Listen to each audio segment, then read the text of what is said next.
Chapter 7. How an old woman took care of Candide, and how he found the object of his love. Candide did not cheer up, but he did follow the old woman into a hovel. She gave him a jar of ointment to rub on himself and set out food and drink for him. Then she showed him a rather clean little bed with a suit of clothes beside it. "Eat, drink, and sleep," she said to him, "and may Our Lady of Atocha, my Lord Saint Anthony of Padua, and my Lord Saint James of Compostela take care of you. I'll come back tomorrow." Candide, still amazed by everything he had seen and suffered, and even more amazed by the old woman's kindness, tried to kiss her hand, but she said to him, "It is not my hand you should kiss. I'll come back tomorrow. Rub yourself with ointment, eat, and sleep." Despite all his misfortunes, Candide ate and slept. The next morning the old woman brought him some breakfast, examined his back, and rubbed it herself with another kind of ointment. She later brought him dinner, then came back in the evening with supper. The following day she rendered him the same services. "Who are you?" Candide kept asking her. "Why are you so kind to me? What can I do to show my gratitude?" The good woman never answered. She came back that evening, but she brought no supper. "Come with me," she said, "and don't say a word." She took him by the arm, and they walked out of town about a quarter of a mile until they came to an isolated house surrounded by gardens and rectangular ponds. The old woman knocked at a little door. It opened. She led Candide up a concealed staircase and into a gilded room, left him on a brocaded couch, shut the door, and went away. He thought he must be dreaming. He regarded his whole life as a nightmare, and the present moment as a delightful vision. The old woman soon returned.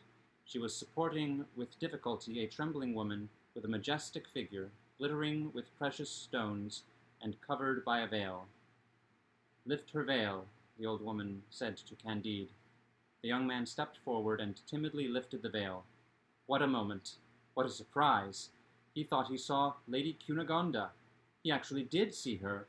It was she herself. His strength failed him.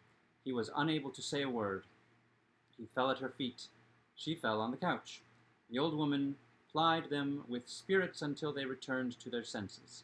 They spoke with each other. At first there were only broken words, simultaneous questions and answers, sighs, tears, and exclamations. The old woman urged them to make less noise, and left them alone together. "What? Is it really you?" said Candide. "You're still alive? I've found you again in Portugal.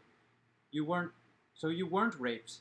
Your belly wasn't slit open, and Pangloss the philosopher assured me." "He was right," said the fair Cunegonde, "but those two accidents aren't always fatal." "But weren't your parents killed?" "It's all too true," said Cunegonde, weeping. "And what about your brother? He was also killed. And why are you in Portugal? And how did you find out I was here, and through what strange adventure did you have me brought here?" "I'll tell you all that," replied the lady, "but first you must tell me everything that's happened to you since the innocent kiss you gave me and the kicks you received." Candide obeyed her with deep respect. Although he was still in a daze, although his voice was weak and quivering, and although his spine was still aching, he related in a perfectly natural manner everything he had experienced since their parting. Cunegonde raised her eyes to heaven, shedding tears over the death of the good Anabaptist and Pangloss. Then she spoke to Candide as follows, while he hung on her every word, and devoured her with his eyes. Chapter 8. Cunegonde's Story. "I was in my bed, sleeping soundly, when it pleased heaven to send the Bulgars to our beautiful castle of Thunder Ten Tronckh. They butchered my father and brother, and cut my mother to pieces. A big 6-foot Bulgar saw that I'd fainted at the sight, and began raping me. That brought me back to my senses. I screamed, struggled, bit, clawed, and tried to scratch his eyes out, not knowing that everything happening in my father's castle was quite customary. The brute stabbed me in the left side. I still have the scar." "Oh, I hope I'll see it," exclaimed the naive Candide. "You will," said Cunegonde, "but let me go on." "Please do," said Candide. She resumed her story. A Bulgar captain came in and saw the blood streaming from me. The soldier paid no attention to him. The brute's lack of respect for him made the captain angry, so he killed him while he was still on me. Then he had my wounds dressed and took me to his quarters as a prisoner of war. I washed the few shirts he had and did his cooking. I must confess that he found me very pretty, and I won't deny that he was a handsome, well-built man with soft white skin, but he had little intelligence and knew little about philosophy. It was easy to see that he hadn't been brought up by Dr. Pangloss. 3 months later, he'd lost all his money and become tired of me, so he sold me to Dr. Issachar, a Jew who traded in Holland and Portugal and was passionately fond of women. Don Issachar took a great liking to my person, but he was unable to triumph over it. I resisted him better than I had the Bulgar soldier. A lady of honor may be raped once, but it strengthens her virtue. To make me more compliant, he brought me to his country house. Till then, I'd thought there was nothing on earth so beautiful as the castle of Thunder Ten Tronckh. I saw that I was wrong. One day the Grand Inquisitor noticed me at Mass. He stared at me for a long time and sent word to me that he had some secret matters to discuss with me. I was taken to his palace. I told him of my birth, and he pointed out to me how degrading it was for a lady of my rank to belong to an Israelite. It was then suggested to Don Issachar that he should cede me to his eminence. Don Issachar, who's the court banker and a man of influence, flatly refused. The Inquisitor threatened him with an auto da fe. Finally, Don Issachar, intimidated, made a bargain whereby the house and I belonged to both of them in common, to him on Mondays, Wednesdays, and the Sabbath, and to the Inquisitor on the other days of the week. The agreement has been in effect for 6 months now, but not without quarrels, because it's often been undecided whether the night between Saturday and Sunday belongs to the old law or the new. For my part, I've resisted them both so far, and I think that's why I've always been loved. Finally, to ward off the scourge of earthquakes and intimidate Don Issachar, the Inquisitor decided to celebrate an auto da fe. He did me the honor of inviting me to attend it. I had a very good seat. Refreshments were served to the ladies between the Mass and the executions.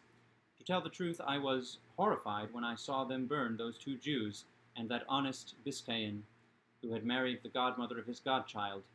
But imagine my surprise, my terror, my agitation, when I saw a man who looked like Pangloss wearing a San Benito and a mitre.